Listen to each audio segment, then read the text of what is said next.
welcome back or welcome to my channel. My name is Taylor and today we're going through my priority fall TBR. But before I open the video, remember to like, comment, and subscribe if you love all things books.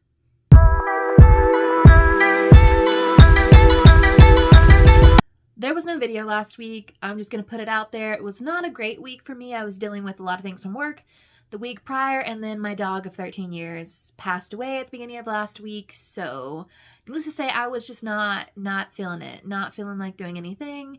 It's not been a very fun August. Some things have definitely gone wrong, work-wise, health-wise, personal life-wise, all those things. But I have decided that I'm going to try and put my best foot forward, and we're going to try and do our best this fall to actually get back into reading. Because I feel like my other channel, which focuses primarily on music, I've been feeling so inspired over there, but I haven't been feeling as inspired over here on the bookish channel. So I'm making it a priority to like really get into and dig into my physical TBR. And let's just say it's going to be a fantasy fall. Now I picked 10 books off of my physical TBR that I'm like, these are the hopefuls that I really want to get through.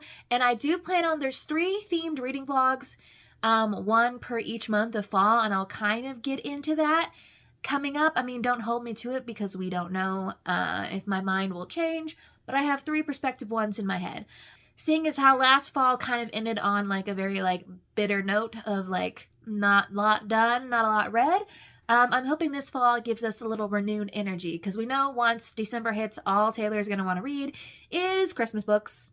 And yes, I do enjoy a good cringy holiday romance. So without further ado, let's go through the 10 books on my fall TBR. Obviously, I could not do a TBR without including at least 1 queer read. So this is The Spells We Cast by Jason June.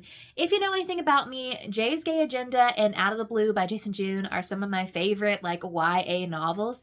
All I know is when you read or pick up a book from him, you can expect silly, goofy, fun times with a lot of queerness coded into there. And this is my first like true fantasy from him. I know he's been writing fantasy for a hot second, but Jay's Gay Agenda was strictly just YA romance. Then Out of the Blue did have fantastical elements to it with the mermaid plot line to it, but it was really mostly a romantic story. So I'm curious to see what he does here with a little bit of witchiness. I am not sure about the plot of the story, but this is what it says. Nigel won't let anything get in the way of winning the culling, not even his soulmate. Okay, I'm gonna leave it there. That tagline has me.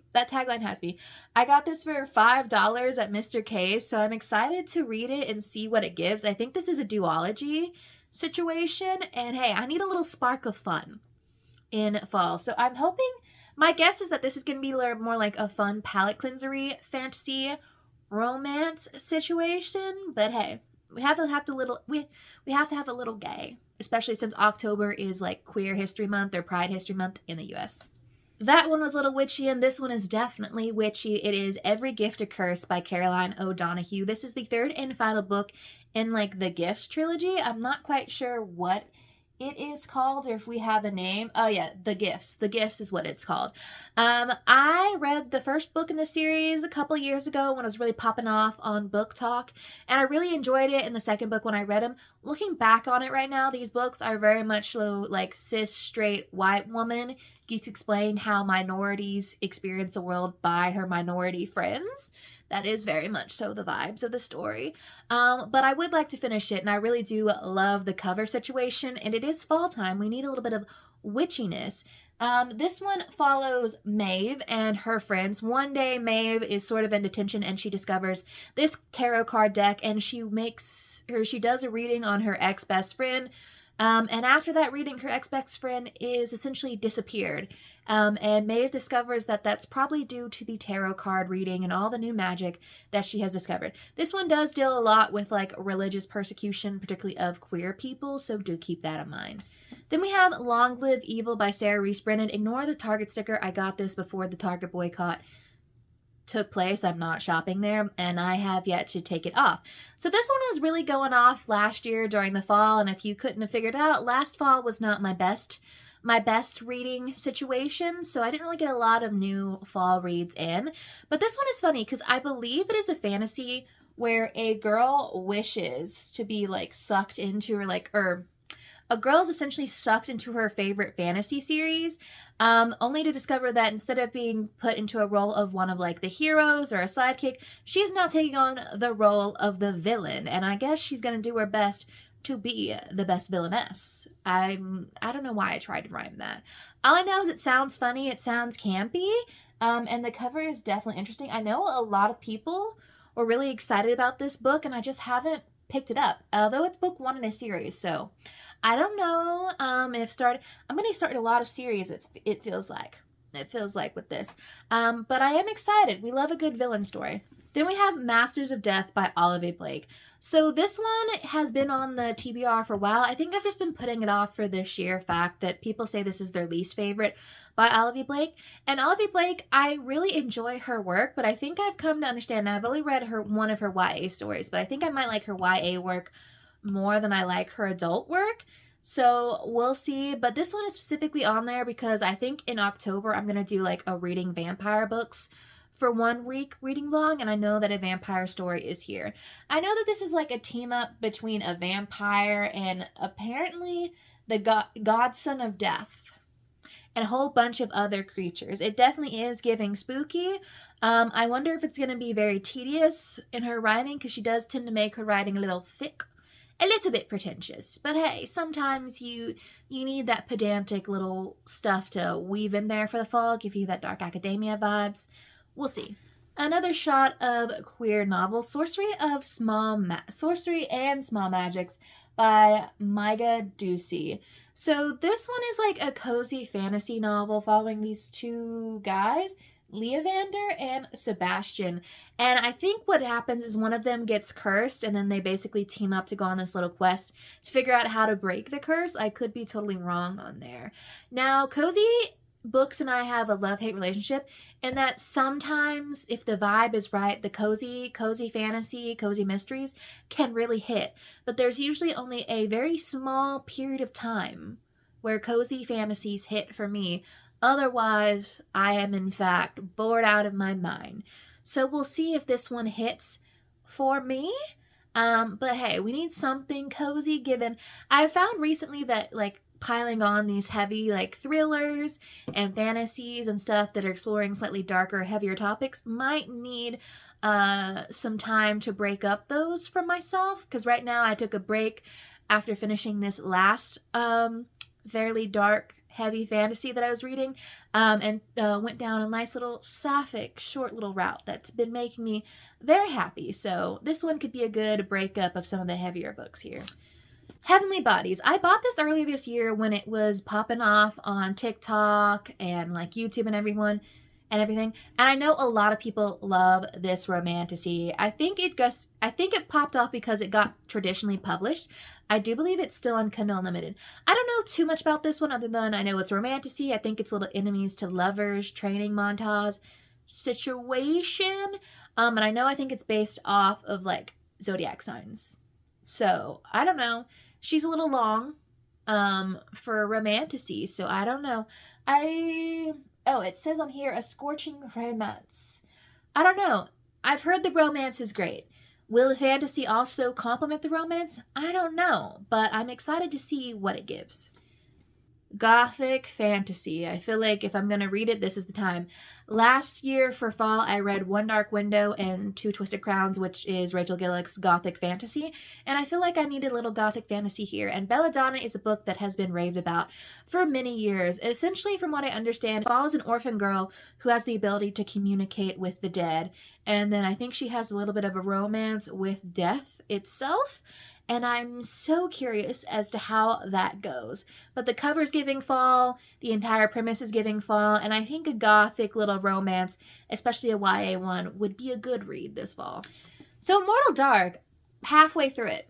If you saw last year, my fantasy reading blog that I did in the fall originally, which I'm probably going to do this fall as well, I got halfway through the book and then it hit Christmas time and then I just never picked it back up.